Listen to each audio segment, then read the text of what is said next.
Hello दोस्तों, आज हम एक बुक के बारे में डिस्कस करेंगे और इस बुक का टाइटल है टीचर, जिसकी राइटर हैं सिल्विया एश्टन वार्नर। सिल्विया ने मौरी के बच्चों को पढ़ाने के दौरान जो टीचिंग मेथड्स यूज़ किए और जो कुछ भी ऑब्जर्व किया, उसी का रिफ्लेक्शन इस बुक में मिलेगा आपको। इस बुक को आप एक टेस्टामेंट भी कह सकते हैं, जिसमें उन्होंने अपनी 20 साल से भी ज़्यादा की टीचिंग एक्सपीरियंसेस के बारे में लिखा है। तो चलिए पहले स्टार्ट करते हैं इंट्रोडक्शन से। इंट्रोडक्शन। तो पहले हम बात करते हैं कि टीचर एक inspired teacher Sylvia Ashton Warner की लिखी हुई किताब है, जो 1963 में पब्लिश हुई थी। ये बुक न्यूजीलैंड के माओरी बच्चों का जो एजुकेशन है उस पर लिखी गई थी। सिल्विया का ऑर्गेनिक टीचिंग का कॉन्सेप्ट 20 साल से भी ज़्यादा पढ़ाने पर बेस्ड था, जो अभी हमने बात की, और उन्होंने की वोकैबुलरी का इस्तेमाल बच्चों के खुद के अनुभवों से पढ़ने लिखने के लिए किया। यहाँ बच्चे खुद के ही लाइफ एक्सपीरियंसेस और इमोशंस से रिलेट करके पढ़ना लिखना सीख रहे थे। उनका कहना है कि बच्चे तभी सीखते हैं जब वो जो सीख रहे हैं उससे जो है उनका कुछ इमोशनल कनेक्शन हो। उनका जो पढ़ाने का तरीका था उसे न्यूजीलैंड के कई टीचर्स और एजुकेटर्स जैसे कि पाउलो फ्रेरे, वो भी प्रभावित हुए थे। उन्होंने भी जो है जो इनका टीचिंग पढ़ाने का जो तरीका था सिल्विया का, उसी टीचिंग कॉन्सेप्ट को उन्होंने भी इस्तेमाल किया था। किसकी बात कर रही हूँ? पाउलो फ्रेरे की बात कर रही हूँ। ठीक है, अभी इनके बारे में जो है थोड़ा सा हम समझ लेंगे। पहले सिल्विया का जो भी हम पूरा ये बुक के बारे में थोड़ा समझ लेंगे, डिस्कस कर लेंगे। उसके बाद पाउलो फ्रेरे का भी थोड़ा सा हम बात करेंगे कि मैं यहाँ क्यों कह रही हूँ कि वो भी प्रभावित हुए थे। ठीक है, अब हम दूसरी स्लाइड पे आते हैं। Creative teaching. ठीक है, क्रिएटिव टीचिंग क्या है? सिल्विया अपनी बुक में लिखती हैं कि ऑर्गेनिक रीडिंग या टीचिंग नया नहीं है, ये तो बहुत पहले से चला आ रहा है, ये ट्रेडिशनल है। ठीक है, लेकिन हम इसको समझते हैं कैसे। जैसे कि इजिप्ट की सेक्रेड कार्विंग्स जो होती हैं, जो नक्काशी कहते हैं, आप लोग अगर कोई गया होगा ताजमहल, मैं तो खैर ताजमहल अभी मेरे दिमाग में आ रहा है एग्जांपल। तो ताजमहल में आपने देखा होगा कि मार्बल की नक्काशियाँ दिखी होंगी, बहुत ही अच्छी लगती है। देखेंगे आप, अगर आप जाएंगे या गए होंगे तो देखा होगा आपने।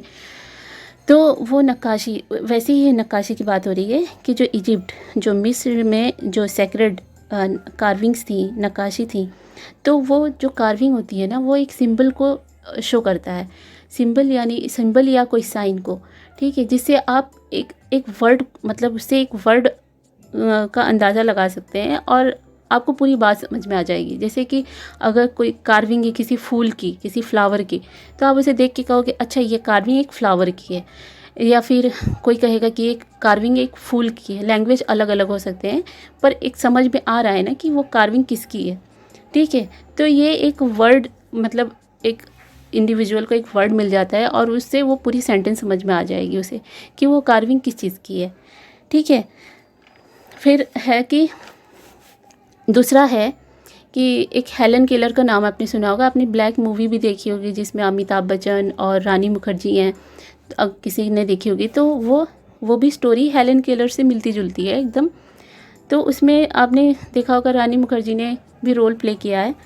तो जो हेलन केलर थी वो जन्म से ही एकदम बोर्न वो ब्लाइंड थी, डेफ थी, डम थी, ना वो बोल सकती थी, ना वो सुन सकती थी, ना वो देख सकती थी। ठीक है, तो उन्होंने जो पहला शब्द था वाटर, वही शब्द, वो वाटर उन्होंने सबसे पहले सीखा था, बड़ी मुश्किलों से सीखा था। तो उनका जो पहला शब्द था वाटर, वो एक ही शब्द की एक पूरी किताब थी। उनके लिए वो वाटर शब्द ही एक पूरी किताब थी। ठीक है, वो बड़ी खुश हुई थी कि वो वाटर बोल सकती हैं, उसे महसूस कर सकती हैं, टच कर सकती हैं, समझ सकती हैं कि वाटर क्या है, कैसे लिखते हैं, कैसे बोलते हैं। ठीक है, अब हेलन केलर के बाद हम तीसरे पॉइंट पे आते हैं कि जैसे कि कोई जगह है जहाँ अकाल पड़ गया है, ठीक है, जहाँ फसल नहीं उग रही है, अगर वहाँ कोई टीचर पढ़ाने जाता है तो वहाँ के लोगों को वो क्या पढ़ाएगा? ठीक है, कैसे पढ़ाएगा कि वहाँ के लोग कनेक्ट कर पाएँ कि वो क्या पढ़ रहे हैं?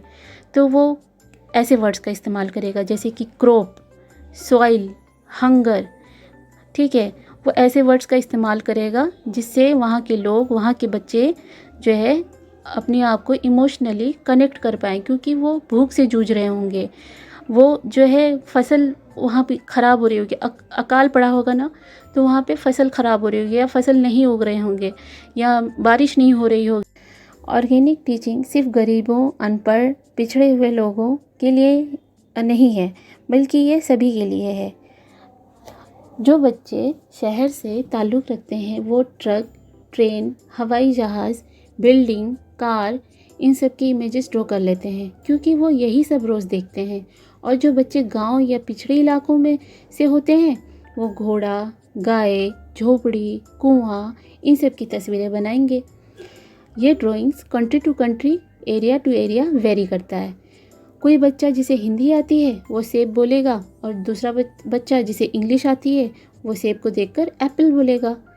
सिल्विया अपनी बुक में लिखती हैं कि ऑर्गेनिक रीडिंग वो ब्रिज है जो जाने पहचाने को अनजाने से जोड़ता है, जो कल्चर ऑलरेडी एग्जिस्ट करता है उसे नए कल्चर से या संस्कृति से जोड़ता है। और अगर यूनिवर्सली बोला जाए, पूरी तरीके से बोला जाए, तो ये इंसान के अंदर की दुनिया को बाहर की दुनिया से जोड़ता है। ओके, अब आते हैं नेक्स्ट स्लाइड पर। The key vocabulary. बच्चों के दो विजन्स होते हैं, एक अंदरूनी और एक बाहरी। दोनों विजन्स में से इनर विज़न ज़्यादा अच्छा होता है, ज़्यादा ब्राइटर होता है, जो बच्चों के एकदम अंदर से निकलता है। बच्चों का दिमाग किसी ज्वालामुखी की तरह होता है, किसी वोल्केनो की तरह होता है, और जब वो ज्वालामुखी फूटता है तो वो डिस्ट्रक्टिव भी हो सकता है और क्रिएटिव भी हो सकता है। बस ये ध्यान देना होता है कि वो ज्वालामुखी डिस्ट्रक्टिव ना हो, उन्हें सही डायरेक्शन या सही गाइडेंस मिले तो वही वोल्केनिक दिमाग कई सारी क्रिएटिविटी कर सकता है। हर एक इंसान की अपनी ही की वोकैबलरी होती है। की वोकैबलरी कई सारे वर्ड्स का सेट होता है जो उस इंसान की ज़िंदगी से कहीं ना कहीं जुड़ा होता है, और इन वर्ड्स के बहुत ही स्पेशल मीनिंग होते हैं। सिल्विया कहती हैं अपनी बुक में कि अगर रीडिंग ऑर्गेनिक या नेचुरल स्टेट में हो, या ऑर्गेनिक मतलब बिल्कुल प्योर, बिल्कुल शुद्ध, ठीक है, तो अगर बच्चे बिल्कुल उस स्टेट में पढ़ाई करें जिसे वो रोज़ देखते हैं, महसूस करते हैं, सुनते हैं, बोलते हैं, तो उनके लिए पढ़ना बहुत आसान और दिलचस्प हो जाएगा, इंटरेस्टिंग हो जाएगा। फिर वो जब पढ़ना सीख जाएंगे तो उनके लिए नए कल्चर को अपनाना और भी आसान हो जाएगा। अगर शब्दों में इमोशंस नहीं शामिल होंगे और बच्चों को उन वर्ड्स की मीनिंग को समझने में या बोलने में काफ़ी वक्त लगेगा, तो वो वर्ड्स उन बच्चों के लिए अपना महत्व खो देंगे, अपनी इम्पोर्टेंस खो देंगे, और उनके इंटरेस्ट ख़त्म हो जाएगी पढ़ने में, ठीक है। उन बच्चों को जो माओरी के बच्चे थे, जो न्यूजीलैंड में जो जगह है माओरी, वहाँ के जो बच्चे थे, सिल्विया उनको एक बेस्ट रीडर बनाने के लिए उन्हीं बच्चों के खुद के की वोकैबलरी क्या बताया था मैंने, लफ्ज़ों का जो ज़ख़ीरा है, ठीक है, पूरा जो वर्ड्स का सेट है। तो उन बच्चों को खुद के की वोकैबलरी में से सिल्विया कोई वर्ड चूज़ करने के लिए बोलती थी, और उस चुने हुए वर्ड को एक बड़े से हार्ड से दफ्ती या कार्डबोर्ड पर लिख देती थी और बच्चों को दे देती थी। दफ्ती पर लिखने के क्या मकसद, जो दफ्ती में लिखने का क्या मकसद रहा होगा बताइए। जो सिल्विया जो है दफ्ती में लिख रही थी, बच्चों को लिख के दे रही थी एकदम मोटे से दफ्ती में, उसका क्या मकसद रहा होगा। अगर वो पतले से शीट या कागज़ पर लिख देती तो दूसरे दिन वो लाने के लायक नहीं रहता, क्योंकि बच्चा उसी के साथ सोता, खेलता, हर वक्त उसको अपने पास रखता। The mechanics of teaching the key vocabulary को पढ़ाने के कुछ नियम। सिल्विया ने क्या किया कि वो अपने माओरी स्टूडेंट्स को क्रिएटिव एक्टिविटी में इन्वॉल्व करने लगी। वो उन बच्चों को उनकी की वोकैबलरी से उनके अपने वर्ड्स को चुनने को कहती, जिन्हें वो बच्चे कभी नहीं भूल सकते थे। कुछ बच्चे ड्रिंक चूज़ करते, तो कुछ हर्ट चूज़ करते, या किल चूज़ करते, किल, या नाइफ चूज़ करते, ठीक है। ड्रिंक, किल, हर्ट, नाइफ, इस तरह के वर्ड वो बच्चे चूज़ कर रहे थे। बच्चे ये वर्ड्स क्यों चूज़ कर रहे थे? क्योंकि वो ऐसे माहौल में बड़े हो रहे थे जहाँ किसी बच्चे का बाप शराब पीकर आता था और माँ को पीटता था, तो किसी के घर में झगड़े होते थे। तो ऐसे माहौल में बच्चे बड़े हो रहे थे। वो इन वर्ड्स को अपनी ज़िंदगी से कनेक्ट कर सकते थे, वो इन वर्ड्स से इमोशनली जुड़े हुए थे। ऑर्गेनिक राइटिंग क्या है? जिसे खुद से बच्चा लिख सके, जिसमें कोई मिलावट ना हो और बच्चा जो कुछ लिखेगा उसे बहुत अच्छे से समझ भी पाएगा। उसके लिए पढ़ना बहुत दिलचस्प और आसान हो जाएगा। जैसे कि वोकैबुलरी वो एक वर्ड है जिसे बच्चे के दिमाग में क्या सोच पैदा हो रही है उसे समझा जा सकता है। बच्चे के लिए वो वर्ड क्यों अहमियत रखता है इसे समझा जा सकता है। जिस तरह की वोकैबुलरी वन वर्ड कैप्शन है, उसी तरह क्रिएटिव राइटिंग या ऑर्गेनिक राइटिंग सेंटेंस लेंथ या एक पूरी स्टोरी की जितनी लंबी हो सकती है। ठीक है। क्रिएटिव राइटिंग के दौरान माउरी के बच्चे खुद के ही कीवर्ड्स से लिख रहे थे, क्योंकि वो उन कीवर्ड्स को जी रहे थे का क्या मतलब है कि वो वर्ड्स उनके इमोशन से जुड़ा हुआ था। वो वर्ड्स उनके इमोशन से जुड़े हुए थे। वो खुद की ही ऑटोग्राफी लिख रहे थे, मतलब खुद की स्टोरी लिख रहे थे। क्योंकि बच्चे खुद के चुने हुए शब्दों से लिख रहे थे, तो इसे टीचिंग से ज़्यादा क्रिएटिव राइटिंग कहना ठीक होगा, क्योंकि वो उनकी खुद की क्रिएटिविटी थी। ये जो क्रिएटिव राइटिंग थी, ये किसी खरीदे हुए किताब में नहीं मिल सकती थी। ठीक है। ये उनकी खुद की लैंग्वेज में लिखी हुई थी। जब वो बच्चे खुद के लिखे हुए स्टोरी को पढ़ते थे तो पढ़ते पढ़ते रोने लगते थे, क्योंकि वो स्टोरी जो उन बच्चों की खुद की लिखी हुई थी वो उनके ज़िंदगी के तजुर्बात यानी लाइफ एक्सपीरियंसेस से इमोशनली जुड़े हुए थे। खुद के चुने हुए शब्दों से माउरी के बच्चे बहुत तेज़ी से पढ़ना सीख रहे थे। फिर अगले दिन क्रिएटिव राइटिंग के बाद सिल्विया अपने स्टूडेंट से उनकी ही लिखी हुई स्टोरी से चार्ट पेपर पर पिक्चर्स ड्रॉ करने के लिए बोलती। फिर क्या था? फिर तो बच्चे ऐसे ड्राइंग्स करने लगे कि जो बिल्कुल परफेक्टली उनकी स्टोरीज़ को बयान कर सकते थे, एक्सप्लेन कर सकते थे।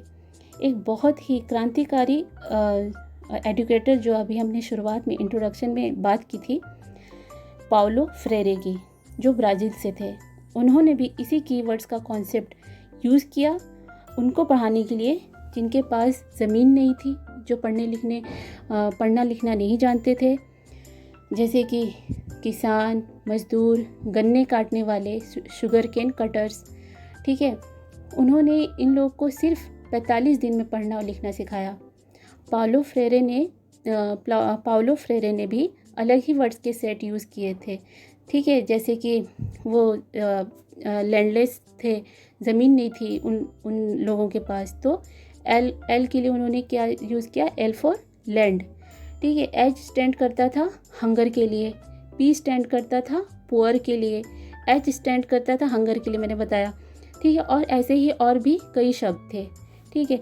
ये ऐसे कीवर्ड्स थे जो उन लोगों की ज़िंदगियों से जुड़े हुए थे और इन कीवर्ड्स को खुद की स्टोरी के साथ जोड़ सकते थे, जिसे वो पढ़ने लिखने में दिलचस्पी ले सकते थे और जल्दी से और तेज़ी से आसानी से सीख सकते थे। अगर उन्हें C for car, A for aeroplane, T for television ये सब पढ़ाया जाता तो वे इंटरेस्ट ही नहीं लेते, क्योंकि वो सब वर्ड्स उनकी लाइफ से या उनके कल्चर से उन्हें नहीं कनेक्ट कर पाता था। वो इमोशनली उससे उन वर्ड से कनेक्ट नहीं हो सकते थे। अब आते हैं कंक्लूज़न पे। तो टीचर सिल्विया एस्टन वार्नर के द्वारा लिखी हुई ऐसी किताब है जिसमें उन्होंने ऑर्गेनिक रीडिंग और इमोटिव वर्ड्स, वो वर्ड्स जो किसी इंसान या बच्चे को उसके इमोशन से जोड़ता है, उनके बारे में लिखा है। सिल्विया बाद में बहुत फेमस हुई क्योंकि उनका पढ़ाने का तरीका बिल्कुल अलग और नया था, जिसे बच्चे कुछ क्रिएटिव कर पा रहे थे और उनके आइडियाज़ बिल्कुल ओरिजिनल और उनके खुद के थे। ठीक है। बस आज के लिए इतना ही। Thank you.